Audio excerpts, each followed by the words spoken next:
আমি কিন্তু দুপুরে জানিয়ে দিয়েছি যে প্রেসার কুকারে কীভাবে কেক তৈরি করা যায়, সেটাই আমি আজকে আপনাদের মাঝে শেয়ার করব। তো হ্যালো ফ্রেন্ডস, কেমন আছেন সবাই? আশা করি সকলে ভালো আছেন। তো আজকে রেসিপিটা শুরু করি। প্রথমে নিয়ে নিয়েছি এখানে হাফ বাটি চিনি। এখানে চিনিটা বলতে এখানে চিনির গুঁড়ো আমি মিক্সার গ্রাইন্ডারে একটু ম্যাশ করে নিয়েছি। তারপর এই চিনির মধ্যে দিয়ে দিয়েছি তেল। এখানে এক বাটির 4 ভাগের আমি 1 ভাগ তেল দিয়েছি। সেই তেলটা দিয়ে চিনিটাকে একটু মিশিয়ে নিয়েছি ভালো করে। তারপর এখানে দিয়ে দিয়েছি দুধ। এখানে আমি 1 বাটি দুধ নিয়েছি, তো 1 বাটির মধ্যে আমি হাফ বাটি দুধ এখানে অ্যাড করে দিলাম। সবটা দেওয়ার দরকার নেই, যখন লাগবে তখন দেওয়া যাবে। এখন আমি হাফ বাটি দিয়েছি, দেখি কতটুকু লাগে। ওই বাটি মেপে আমি 1 বাটি নিয়েছি আটা। এখানে আপনারা আটার বদলে ময়দাও কিন্তু ব্যবহার করতে পারেন, কারণ ময়দা খাওয়া তো অতটা ভালো নয়, সেই জন্য আমি আটা দিয়েই কেকটাকে বানিয়েছি। তো দেখুন খুব ভালো করে কিন্তু হ্যান্ড বিটারের সাহায্যে মিশিয়ে নিচ্ছি। আর ঘনত্বটা কিন্তু অতটা ঘনও হবে না, পাতলাও হবে না। একটু ভালো করে মিশিয়ে নিয়েছি। এখন ঢাকনা দিয়ে 10 মিনিটের জন্য রেস্টে রেখে দেব। 10 মিনিট পর ফিরে এলাম। এখন ব্যাটারটাকে একটু ফেটিয়ে আমি তোমাদের দেখিয়ে দিচ্ছি ব্যাটারটা কীরকম করতে হবে।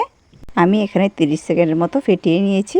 দেখো আমি তোমাদের দেখিয়ে দিচ্ছি। ঠিক ব্যাটারটা কিন্তু এরকমই করতে হবে, বেশি পাতলাও না, বেশি আবার ঘন করা যাবে না। যেভাবে দিলে এভাবে পড়ে যাবে, এরকমভাবে কিন্তু করে নিতে হবে। এখন এর মধ্যে আমি দিয়ে দিচ্ছি 1 চামচ বেকিং পাউডার, আর দিয়ে দিচ্ছি 3 ভাগের 1 ভাগ বেকিং সোডা, 1 চামচ ভ্যানিলা এসেন্স আর 1 চামচ ভিনিগার। এখন ভালো করে ফেটিয়ে নিচ্ছি। যেহেতু আমি ডিম ছাড়া কেক বানাবো, তাই ভিনিগারটা দিলে স্পঞ্জি ভাবটা ভালো আসবে। তোমরা চাইলে ভিনিগারের বদলে লেবুর রসও ব্যবহার করতে পারো। এখন সবগুলো উপকরণ ভালো করে মিশিয়ে নিয়েছি। তারপর এখানে দিয়ে দিয়েছি 2টো বাটি। এখানে আমি ছোটো ছোটো সাইজের 2টো বাটি নিয়েছি। এখানে বাটির মধ্যে একটু সাদা তেল দিয়ে ব্রাশ করে নিচ্ছি। তারপর 2টো পেপার নিয়েছি, 2টো পেপার সাদা পেপার নিয়েছি। এগুলোকে সুন্দর করে 2টো বাটিতে দিয়ে দিলাম। তার উপর দিয়ে আরেকটু ব্রাশ করে নেব। এখন আস্তে আস্তে এর উপর দিয়ে ব্যাটারটাকে দিয়ে দেব। যেহেতু আমার বাটিগুলো ছোট, তাই এখানে আমি 2টো বাটি নিয়েছি। আপনারা চাইলে একটা বাটিতেও কিন্তু করে নিতে পারেন। এখন ব্যাটারটাকে এর মধ্যে দিয়ে দেব। আমি কিন্তু বন্ধুরা, আমি এই ব্যাটার মধ্যে কোনো কিছুই টুটি ফুটি ব্যবহার করিনি। আপনারা চাইলে এর মধ্যে যে কোনো ত্রুটি ফুটি ব্যবহার করতে পারেন, কিংবা কাজু কিশমিশও এর মধ্যে ব্যবহার করতে পারেন।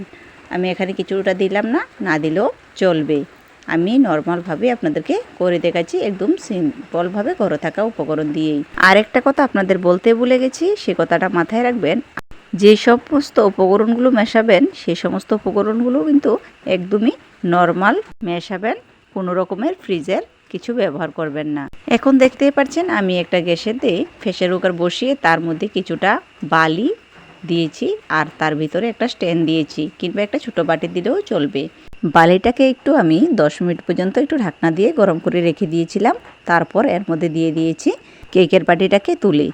বেশিক্ষণ সময় লাগেনি, মাত্র 10 মিনিট ঢাকনা দিয়ে রেখে দিয়েছিলাম। দেখুন কেকটা ফুলে কতটা ডবল হয়ে গেছে। এখন কিন্তু হয়নি।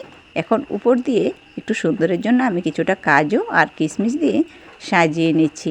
প্রথম দিলেও পারা যায়, আমি প্রথম দিলাম না। মিনিমাম আমি 10 মিনিট পর্যন্ত একটু ঢাকনা দিয়ে রেখে দিয়েছিলাম। তারপর আমি একটু সুন্দরের জন্য সাজিয়ে নিচ্ছি।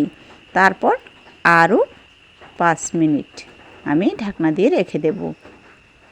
5 মিনিট পর আবারও ফিরে এলাম। তো দেখিয়ে দিচ্ছি আপনাদেরকে কেকটা আর কতটুকু হয়েছে। দেখুন একদম কেকটা কিন্তু পারফেক্টভাবে হয়ে গেছে। আমি একটা কাঠি দিয়ে দেখিয়ে দিচ্ছি, কাঠির মধ্যে কিন্তু আর লেগে যাচ্ছে না। আমি এই অবস্থাতেই গ্যাসের আঁচটা বন্ধ করে কেকটাকে নামিয়ে নিলাম। তারপর বাকি বাটিটাকেও এর মধ্যে তুলে আবারও বসিয়ে দিচ্ছি। একদমই হালকাভাবে কিন্তু বসিয়ে নিতে হবে, না হলে কিন্তু হাতের মধ্যে ছেঁকা লেগে যেতে পারে। তো দেখুন আমি আবারও একটু ঢাকনা দিয়ে রেখে দিচ্ছি, কিন্তু উপরে যে সিটিটা সেটা কিন্তু খুলে নিতে হবে। দেখুন আমি এটার মধ্যে কিন্তু আগে কেকটার মধ্যে বাদাম কিশমিশ দিয়ে সাজিয়ে দিয়েছি। দেখি এটা কীরকম হয়। তো দেখুন মাত্র 10 মিনিট, 10 মিনিটের মধ্যে কেকটা একদম পারফেক্টভাবে তৈরি হয়ে গেছে। এখন গ্যাসের আঁচটাকে বন্ধ করে আমি কেকটাকে নামিয়ে নিচ্ছি। তো দেখে বুঝতে পারছেন বন্ধুরা, মাত্র 15 মিনিটে আমি কেকটাকে তৈরি করে নিয়েছি। আর কাজ করতে আরও 5 মিনিট, এই 20 মিনিটে আমার পারফেক্টভাবে কেকটা তৈরি হয়ে গেছে। দেখুন এটা একদম ডবল হয়ে উপর দিয়ে পড়ে পড়ে অবস্থা হয়ে গেছে, আর দেখতে কতটা লোভনীয় লাগছে। তো বন্ধুরা, আমার এই নিরামিষ কেকটা আপনাদের কেমন লেগেছে অবশ্যই কিন্তু একটা কমেন্ট করে জানাবেন। ভালো লাগলে ভিডিওটা শেয়ার করে দেওয়ার অনুরোধ রইল। তো দেখুন উপর দিয়ে কাগজটাকে আমি তুলে নিলাম, আর একদমই নরম তুলতুলে হয়েছে। বন্ধুরা, আপনারা একবার আটা দিয়ে এই কেকটা বানিয়ে নিতে পারেন।